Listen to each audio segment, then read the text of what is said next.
there. And we're live.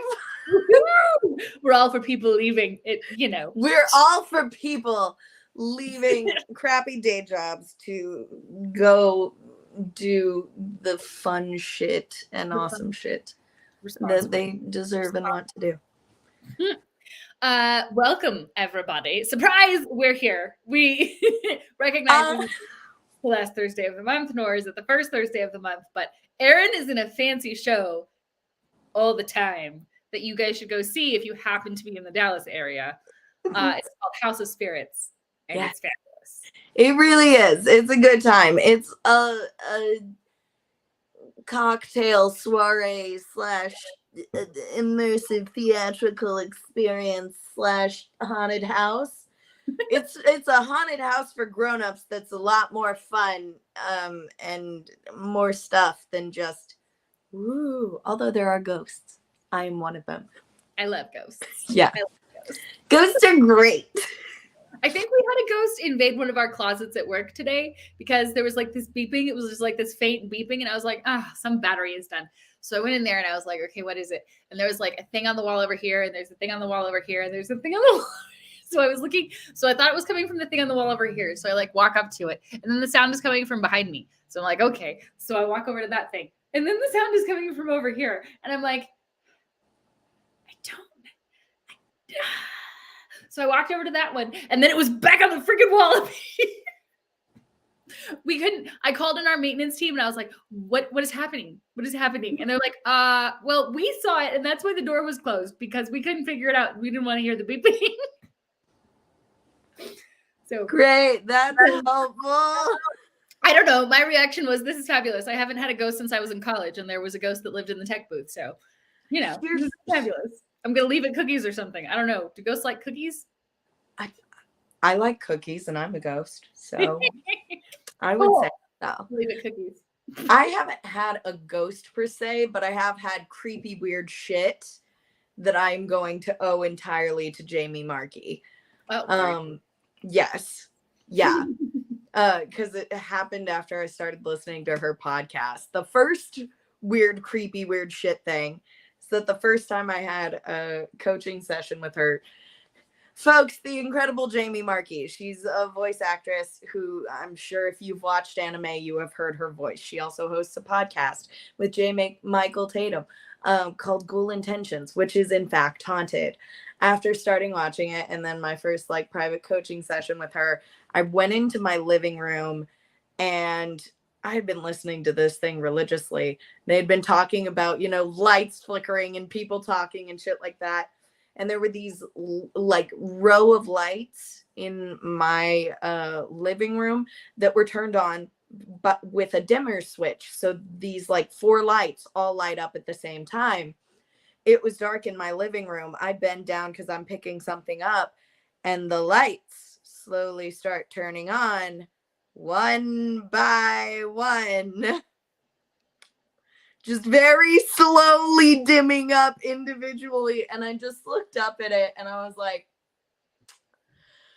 nope, we aren't doing this tonight. And I went back to sleep. And then the second, even weirder, creepier, shitty thing is it was exactly just after 1 o'clock in the morning. And I was working on my voiceover reel, which I had been working on with Jamie Markey. Just trying to get it ready to send to people. And my computer stopped working. And it just spinning beach ball of doom. And I'm like, ah! But all my files were saved on an external hard drive. So I'm like, I'm just going to download it onto another computer. I go to download it, spinning beach ball of doom. So I grab my dad's computer and I can't even log in. It's spinning beach ball of doom. All of the computers are lined up in a row, all just stuck spinning, and I am internally screaming. And then suddenly a noise starts come from my backyard. Well, honestly, it just sounded like it was around the entire house, and I can only compare it to a bunch of girls shrieking at a pool party or a troop of Girl Scouts getting murdered. And the entire back window, like, or back wall of my living room that I was in is windows. But we're kind of out in the middle of the country, so it's dark and you can't see out. And I just stood up and I was like, am I supposed to go outside? Is someone actually dying? I run around the house to start figuring out, because like I was living with my parents, COVID. They weren't awake. The creepiest thing was that our puppy, who wakes up at everything, was in the room right next to me and didn't wake up. And I'm like, it's a ghost. This is it. I'm going to die. I didn't know anyone died here. I didn't know an entire troop of Girl Scouts died here. And then it slowly faded away. And then my electronics started working again. And I decided to tell myself that it was coyotes and keep working. Was it coyotes? It's a very good question. Might have been raccoons. I hear they're terrifying when they're... But it was like, it must have been a pack of raccoons. It was so many voices. It was a lot. Well. Hi, guys. I'm sorry. We're here to talk about the Sandman. I'm wasting your time with my creepy, weird shit. Welcome to Read.Watch.VENT, where we read books and watch the movies and TV shows that they were made into, and then vent about whether we appreciated what they did to our books or not. Or we vent about your possible brushes with ghosts. Wow, it is the season to have impossible brushes with ghosts. Those are the best times. Tis the season. It is. Thank you very much. So if you have seen The Sandman or read it, please join us. If you have not seen it or read it, that's fine. Still, please join us, but be aware there will be spoilers.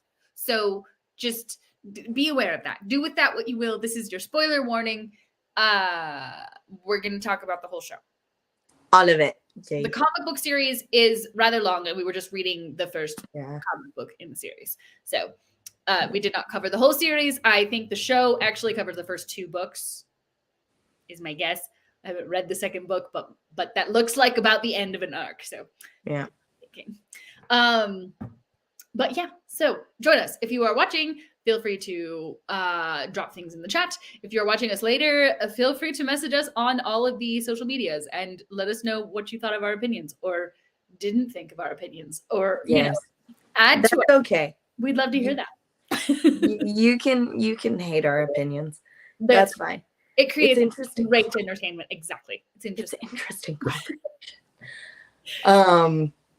So starting with the comic book, I have not read I haven't read a graphic novel in a while. And so I was like, oh, my poor dyslexic brain was just like, this is why I don't read graphic novels very often, because my poor eyes are just like, where do I look? I don't know. Well, what's crazy is I was searching for it and all I could find was it on Audible. So I listened to it as an audiobook. Oh, but that was a fascinating experience. Okay. It was really, really cool because they had like it was like an audio drama. Yeah. And Bebe Neuwirth was in it, which I love Bebe Neuwirth. Like, if you all are not theater fans, then you may not know who Bebe Neuwirth is, but she is excellent. She is Velma Kelly, very famous for being Velma Kelly in Chicago, and many other things. My personal favorite, Morticia Addams in the Addams Family musical. Yeah. That was absolutely destroyed. That's a whole nother rant. I could go off on the Addams Family. Let's keep it. We're focusing on the Sandman. A special episode on the Addams Family. Yes, I could go. I'm just saying I could. If there were books, I would go all out. Sorry, continue. No, that's fine. So have you seen have you seen any of the pages of this graphic novel? Like, are you familiar with the artwork? Okay, so I'm looking it up. It's a classic. It's a classic, and anybody who has read it, loves the artwork of it. It's very stark. It reminds me a lot of Edward Gorey in terms of style, just in terms of being like it's comic booky, but it's also very bleak, very dark, very sinister. It emphasizes sort of all of the like black and white hard lines that are being sort of discussed with the characters. And it's really gritty. And a lot of the images feel a little bit like dreamlike in that they're kind of they bleed into each other, which is just a great effect for a story about dreams and the, you know, difference between dream reality and regular reality. And the biggest, I guess we'll kind of dive right into the comparing them. But like one of the biggest things that struck me was the fact that they changed the genders and the races of a lot of the characters in this book when they cast it for the TV show. But I thought it was actually kind of brilliant because the characters that they changed were these characters, mostly the characters that live in Dreamland, the characters that are not human. They are spirits of one kind or another. And so to be perfectly honest, like the gender and race of them does not matter. So gender and race neutral casting for those kinds of characters is actually like, that is where you do it. That is where you do it. It didn't change the story, and they did not make it the story. They didn't make it storylines about race or about gender when they swapped those genders. They just picked somebody who was a fabulous performer and had a really interesting look, and it worked really well. And it also made Twitter Nazis angry, which is just, if you make Twitter Nazis angry with your show, I'll just watch your show. I don't care if it sucks. I'll watch it. Gwendolyn Christie as Lucifer's Morningstar. Oh, yes. Oh my God. Just like, I wish that she was in every single episode because I am obsessed. I am obsessed. Episode 1, I would re-watch again and again and again because it was stunning. What a way to start off the series. Gwendolyn Christie looking like a fucking angel as Lucifer Morningstar. I'm obsessed. Do you know what I found out, though, that makes me just like a tad bit sad? What? As a queer individual. What? She's straight. Oh. I'm like, no, I have no shot with Gwendolyn Christie. Well, I mean, I don't know. I feel like she's an icon. She is a gay icon. Look at her. God, she's amazing. Oh God. But that entire like first episode. What? Talk me through what your favorite thing about that first episode was. Number one, casting was amazing. Gwendolyn Christie as Lucifer Morningstar, duh. Mm-hmm. And then Dr. D being our one and only Remus Lupin. I'm sorry, I forgot his name. So, yeah, the first episode, I believe it included both of those arcs, the one in hell and the like chaos diner. Is the first episode of the show? The first episode of the show is him getting captured. Yes. That's just the Satan. We don't get to the chaos diner, although the chaos diner was a really good episode. Oh my God, it was so well done. So the first episode, we had like a battle between Lucifer Morningstar and Dream because he got captured. And there was like all of this insane shit. It was beautiful. I think it started on the second episode. Then what was the first episode? The first episode was where he got captured by the cult, who was like, we're going to keep him here forever. Did I miss the first episode? All right, everybody. Erin is getting her feet under her with graphic novels.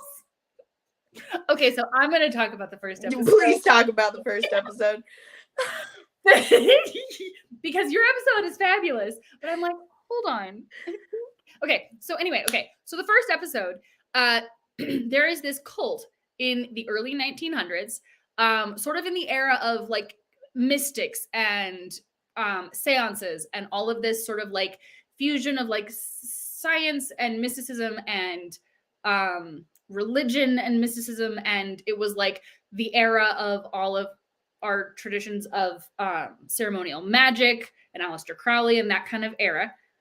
So all these guys, they're like, we need to bring death back, because one of them was like, I lost my son in World War II, I believe. No, World War I. I lost my son in World War I, and I want him back. I definitely did not see this.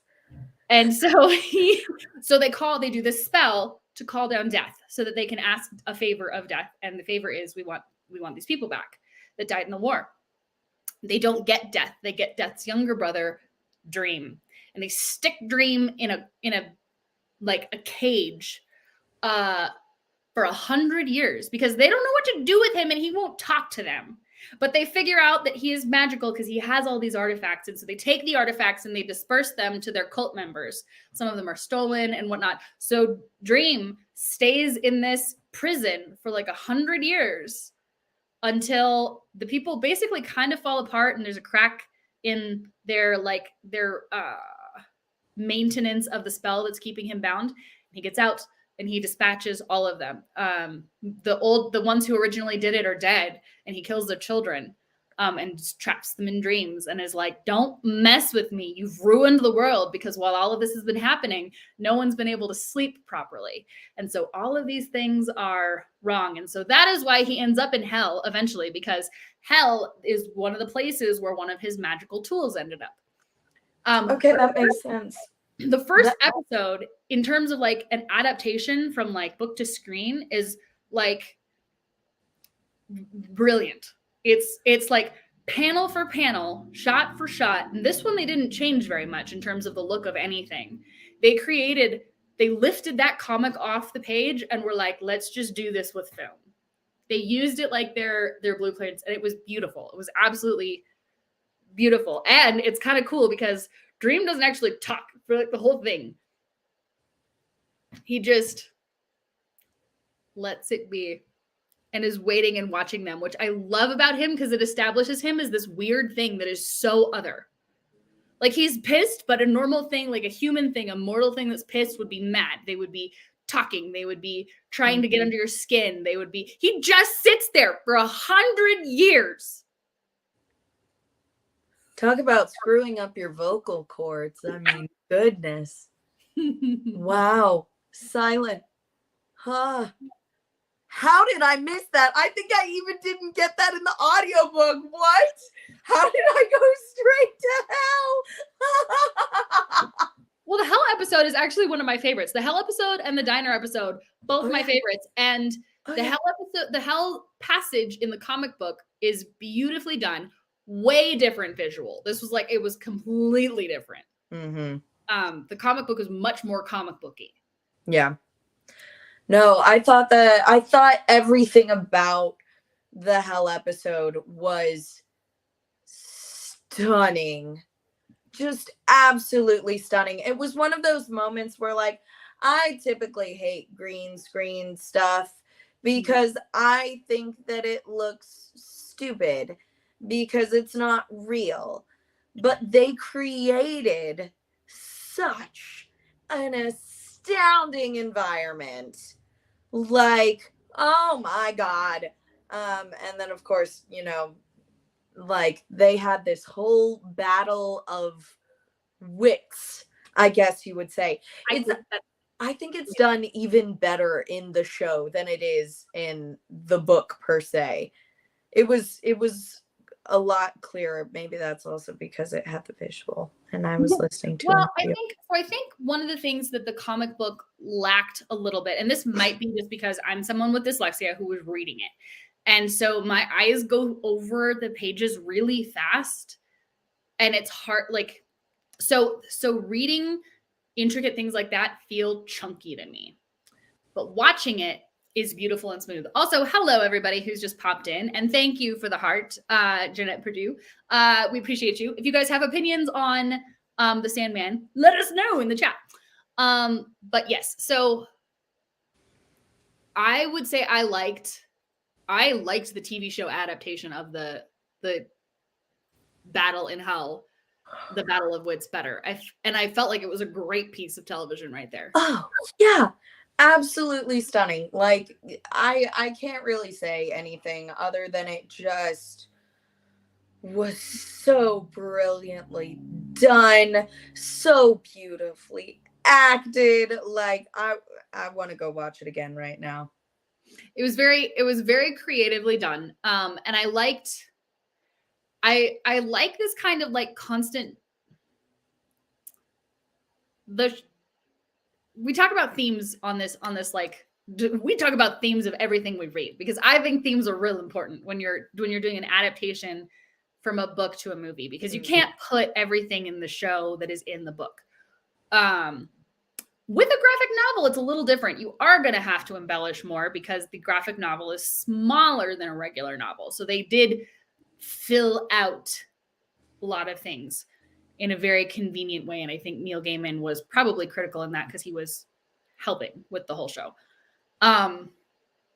What would you say what is this about? What is this book? What is this show about? I was trying to figure that out the entire time.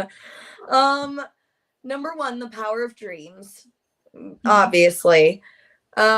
This whole idea that, like, I was trying to wrap my mind around of how, like, throughout these various vignettes, stories, arcs, multiple arcs that they had, the power of dreams, how they exist beyond just what you're sleeping, like when you're sleeping, how they can manifest themselves in the real world, which like is true because everyone talks about their dreams. I like not just while they're asleep, it's the waking dream, and how that changes like your perspective and your belief of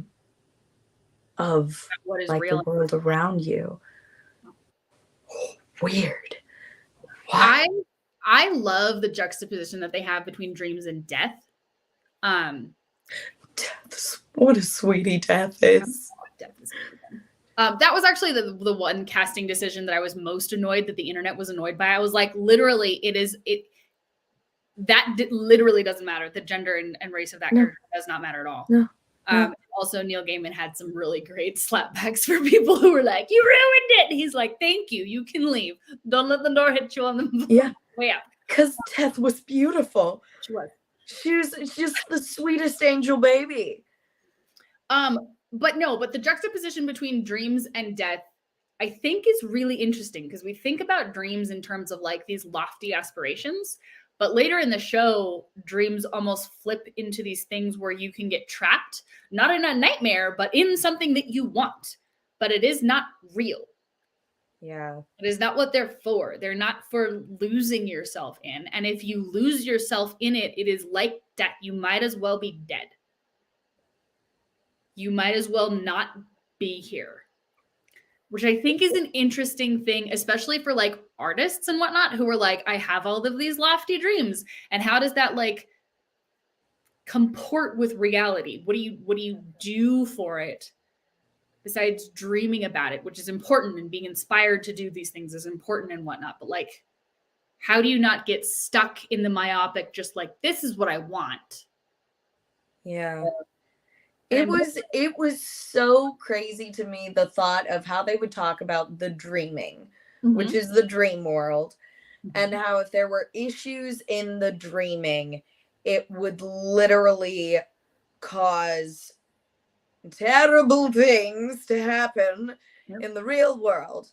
And I started trying to think about like how, like, is that legit true? Like, could you break people's dreams? Sorry, I got very meta about it because I'm like, this is a lot. Well, I mean, the science of dreams is pretty intense, and it's hard to quantify that stuff. But like, if you don't have time to sleep, you go crazy. Yeah. And I think one of the things that scientists have concluded as part of that is because you need to be able to process shit without actually, like, in ways that you can't do it in the conscious, you can't consciously process it. So that's one of the things that dreams allow us to do, even if we don't remember them. That's very cool. So, like, yeah, I think what we dream, at least on one level, can totally impact what we do. And then like, there's plenty of people, and from what I have read, is entirely pseudoscience, which I'm not going to say it is not real. I'm just going to say it is not scientifically verifiable. People who, like, lucid dream and know what they're doing, talk about meeting dead relatives, talk about going and meeting, like, spiritual entities, talk about, like, going to alternate histories and past lives and other universes and coming back with information that is valuable to them in the real world. So dreams are weird. Yeah.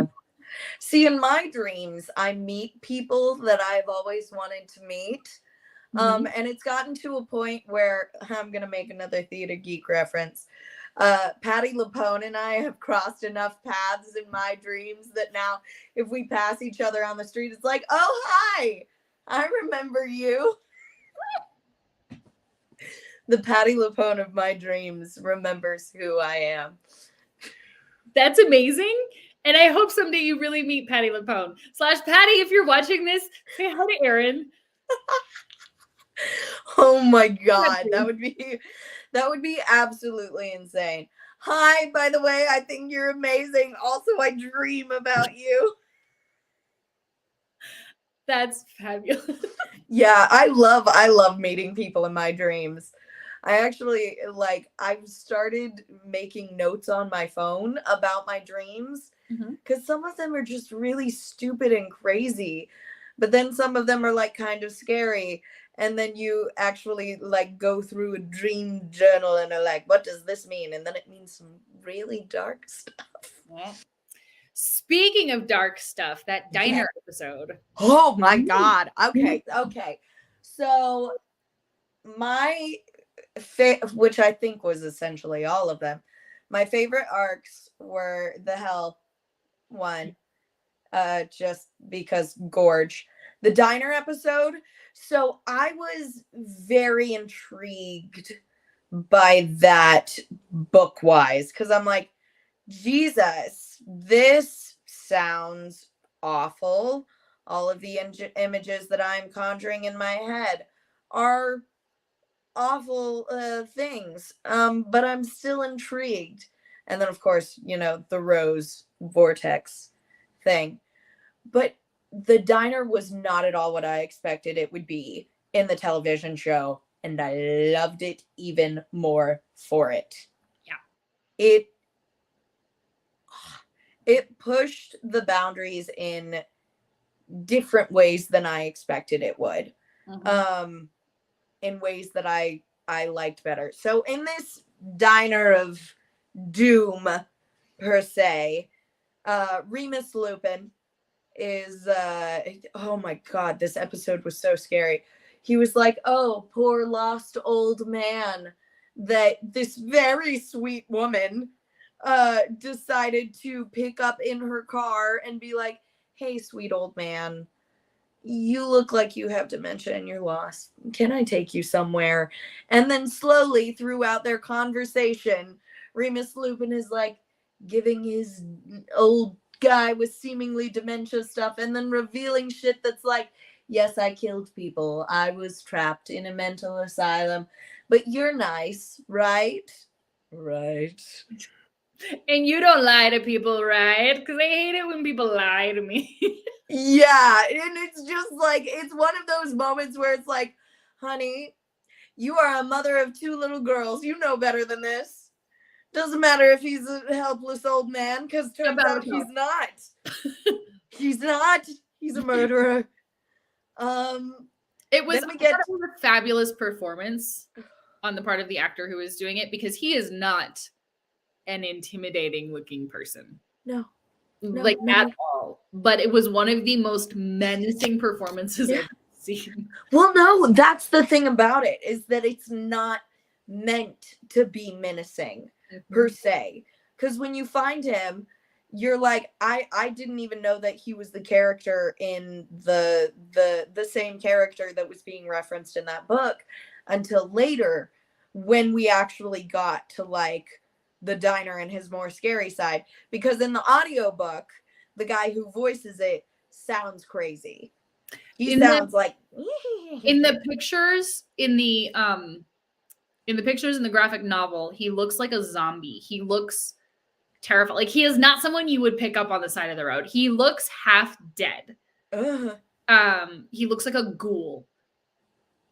There's not a single hint of like nice old man in him, which I thought was a great thing to add for the show. Yeah. Because it just, again, it leans into that menace and the fact that he had learned to manipulate people. But it was astonishing. Then you get to the diner, and you enter this sort of microcosm where there's the waitress who knows everybody by name and is like trying to set everyone up on dates, who's like, ooh, is she secretly in love with the fry cook? Ooh. Then you've got the lesbian gal who is fighting with her girlfriend, who can't get a hold of her girlfriend on the phone and is just hoping to like meet her at the diner.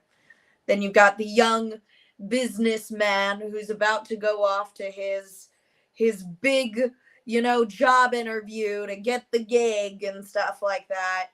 And then you've got a couple who are the woman is a big CEO and the man is like a VP, but everything looks all happy and shiny. Married forever, they're fine. They know each other inside and out. Oh, it's our anniversary, blah, blah, blah, blah. Everything's happy and shiny until you start like going underneath, in which things are really not okay. Because lesbian girl didn't accidentally actually hit her girlfriend, which is why she isn't responding.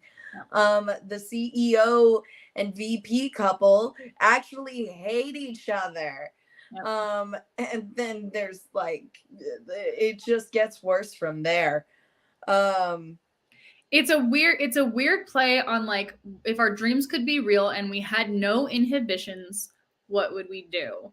Yeah. And I'm of the opinion that we live in a society where sometimes inhibitions are actually really not helpful. Like, we're a very repressed, very like, pleasure is bad, desire is bad, like being proud of your success is bad. Like, we're fed a lot of those storylines, and I think we should get rid of them. But you can go all the way around that circle to what happens in this diner, which is basically they end up like telling each other their deepest, darkest, like, what I hate about you, basically, in order to make themselves feel better. And then it like literally they butcher each other. Like, it goes through like it goes through multiple stages. The first stage is like everything is shiny and happy on the outside.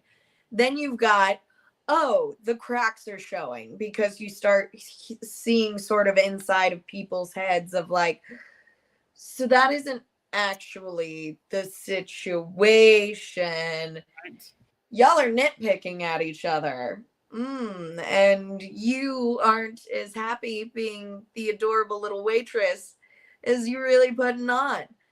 And it's all because this guy, Dr. D, is manipulating them with his like dream ruby. And then there's like a whole orgy. Which is the third tool of dreams that was stolen by the cult. Yeah, there's a whole moment where they all start having sex with each other because, like I said, inhibitions down. Very interesting. In the book, it was very graphic about each individual person's like dream fantasy. I thought it was very interesting how they seem to like connect everyone in the show.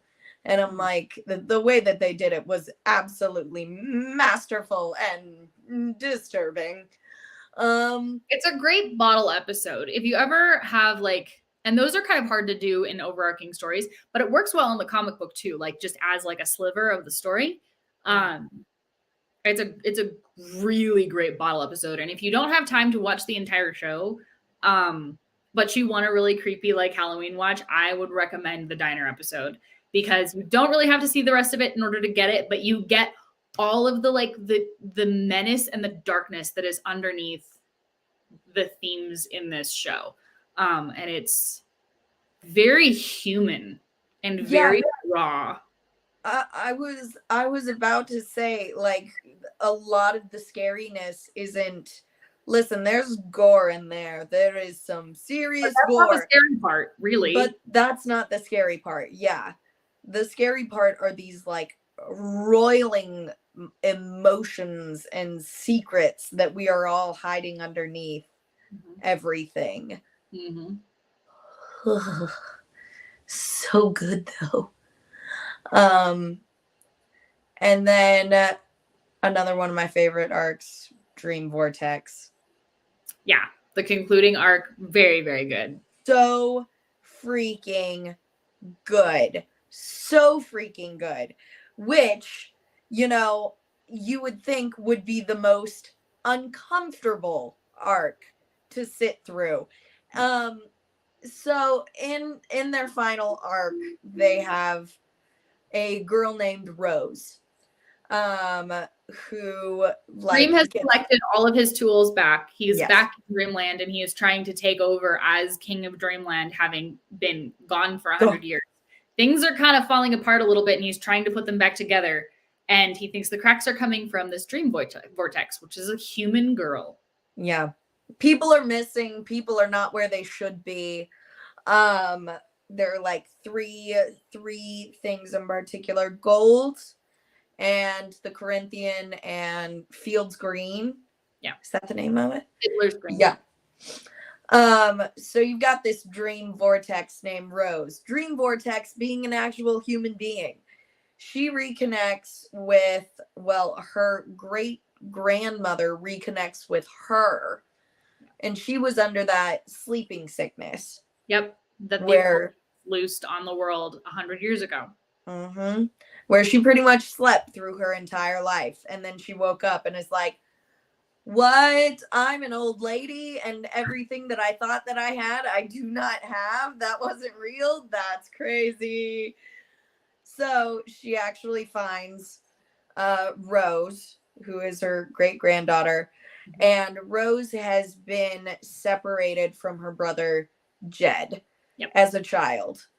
This particular arc deals with child abuse and serial killers, and all sorts of super dark stuff. But it's surprisingly got a good humor to it. It's really, it's Neil Gaiman. He never gives fully into all the darkness. It's just his style. That's what he does. Because that is a good way of putting it. He's a pessimistic author. He deals with a lot of darkness, but he is not pessimistic about it. Yeah. And it's that arc, I think, is the most interesting because it fully pulls out how amoral Dream actually is. Because he's much more like old school sort of fae. Like, I have my ways, I have my realm, leave me alone, don't tell me how to do my job. Than like avenging angel or wrathful god or anything like that. And he doesn't care about people. He cares about making his realm work. He is petty, though. He can be, yeah. Well, and the Fae can be petty, which is why I like my. I like the idea of him being a Fae because he's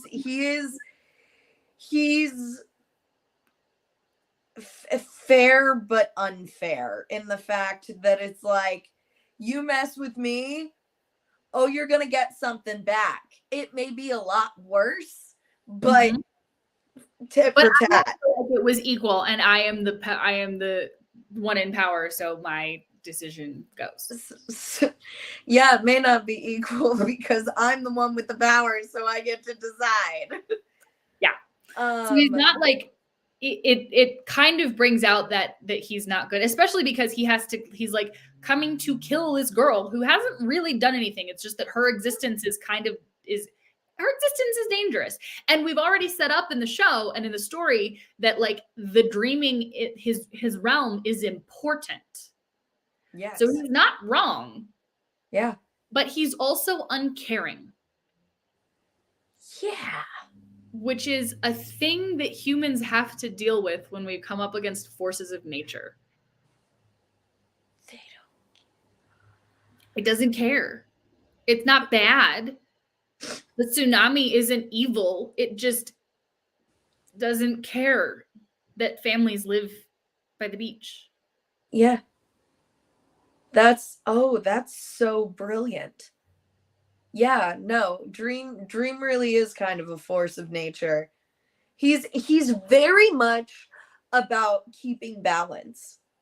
Like establishing balance and keeping balance. And it's like, that's not fair. He's like, I don't give a fuck. Right. Well, we're gonna be dead in 5 minutes and I'll still be here. So like he's like, I'm not sorry. Here's the thing. I don't like y'all. He's the thing that I thought throughout the entire time is that these stories were all him coming through and being like, you did bad. Yeah. And here's your absolute, like, you messed up the dreaming, you're affecting things, and whichever way things ended up being destroyed were destroyed. Gosh. No. Okay, the casting for the Corinthian. The casting for everything. The casting for everything was great. Who's that? Beautiful and amazing. And it made the TV Nazis upset. So they were doing something right. Yes. Death, I really adored Death. Because in the audiobook, they described her as like a 15-year-old girl. And it was voiced by one of the girls from like Two Broke Girls, the one with the dark hair. Yeah. So she was very much like chill teenager vibes. She's like, oh, little brother, you're such a loser. Versus Dream being just stunning and gorgeous and kind and caring. Dream or no. Death. Yes, Sorry. Yeah. Death in the TV show. Yeah. Yeah, Death in the TV show. She still had kind of punky vibes, but they definitely toned it down. Yeah.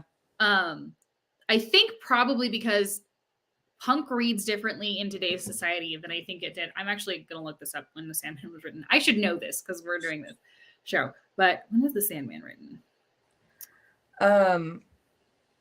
Keep going. Yeah, well, one of the other things that they pointed out with Death when we went on a little stroll with Death for the day is she talked about how, like, people enter dreams willingly every single night. Yep. And yet they're afraid of death. And yet somehow death is something far more natural and familiar to people than dreaming. Yeah. In a way. And I wish I had the exact quote. The Sandman came out in 89. So 89. Yeah, Punk read a little bit differently. Yeah.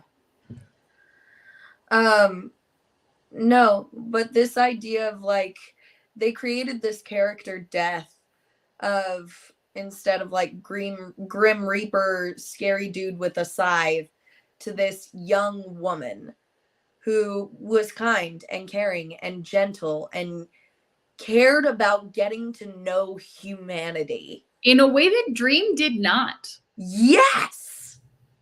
Which is like, Very interesting.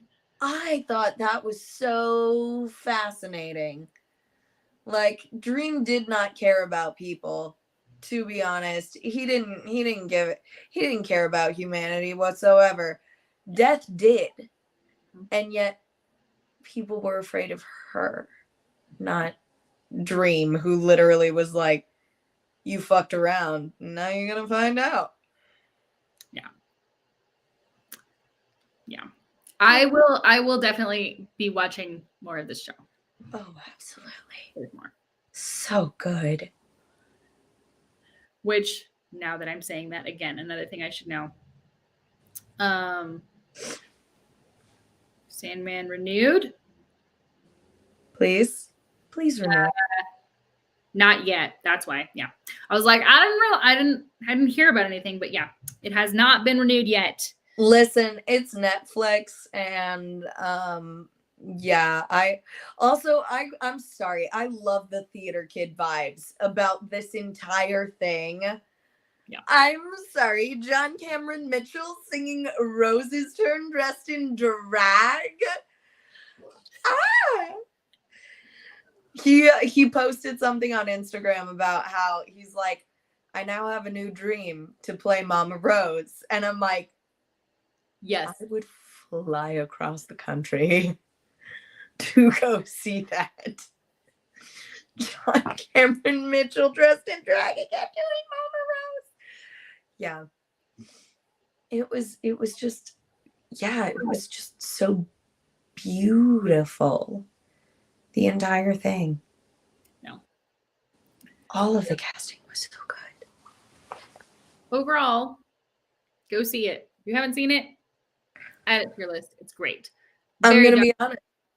They have screwed up so many of the adaptations that we have done lately. Yeah. This one was perfect. Whoa!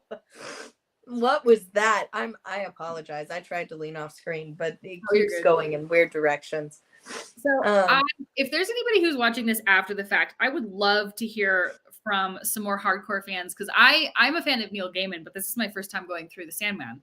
And so I know people who are hardcore fans of the book series have been hardcore fans of the book series for a long time. So I would really be curious to see some hardcore fan perspectives on whether they liked the adaptation or not. From a storytelling perspective, I don't think you can argue with it. I think in terms of them changing some things, I could see you being a little bit annoyed. But they kept all the themes. They kept the main story arcs. They didn't cut basically anything. They kept everything. Yeah. And yeah, so I think this might be the first time where we're just like, yes, it was great. It was just as a person who cares about the details so much. I loved it because they got the details right. Even if they changed like characters and things like that, it was still so they didn't right. change characters. They just changed they just gender and race, which doesn't change. Which doesn't matter. You're truly doing gender blind, race blind casting. It was just so beautifully done. Yeah. Just everything fit perfectly. And even the things where it's like not necessarily exact, it was still like all there. It was so good. It was so good. Well, after this, I'm going to rewatch that Hell episode. I don't think I can do the diner one because the diner's super heavy. But Hell, I can do Hell. Also, can we talk about, like, just briefly, there's an African retelling of Dream as one of the vignettes. Oh, yes. Very nice. Very nice. Absolutely stunning. So stunning. One of my favorite parts of the book. Absolutely gorgeous storytelling. I'm just saying. Y'all better go read this book or listen to this book or whatever. Get your hands on this content because Neil Gaiman created something just absolutely beautiful. And Netflix, he just does that. Yeah. And Netflix did an excellent job of bringing it to the screen. It was great. It was great. It was so great. Our next one, which I think probably will not be this month. I think we'll probably No. do it the first week of next. No, it will be first day of next month. It will be in November because no. We are doing the Interview with a Vampire. I'm so excited. So we're gonna go ahead and compare all of the adaptations, all the major adaptations. So that the current TV show that is coming out, it is available on AMC. The original book by Anne Rice, and then of course the 1990s movie adaptation that was just a classic. Yeah, we'll be talking about all of them. Join us in November because October got busy and Erin's in a show, and go see Erin's show. Yay. If you're in Dallas, come see the show. The House of Spirits is so fun. They also have them in Seattle, New York, LA, Nashville, and somewhere else. I'm just saying the Dallas one is the best because I'm partial and I'm in it. But they're all amazing.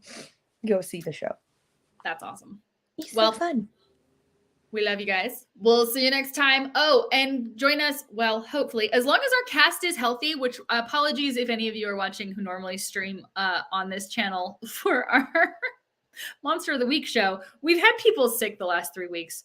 We're very sorry. We know it is a very intense employment of the show, but we just couldn't do it with half the cast. We're like, no, we kind of need everybody here for this.